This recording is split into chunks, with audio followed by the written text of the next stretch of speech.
everyone, Khan of grade 3. Today I am here to present an experiment on water cycle. Material required are 1 Ziploc bag and hot colored water. And then we will open our Ziploc bag like this, and then we'll pour our water in it.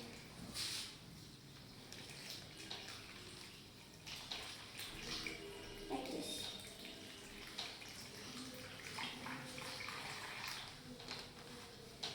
And then we'll close it.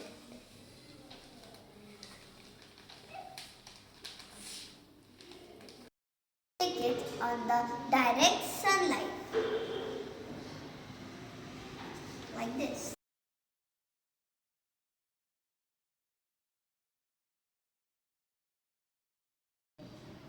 The heat from the sunlight causes water to rise into the air as water vapor, and this is called evaporation.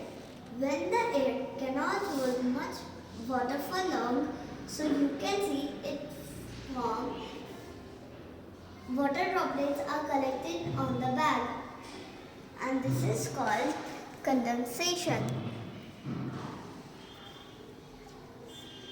Air pressure causes cloud burst, and then they can't hold much water. Then it falls as rain, and this is called precipitation. Thank you.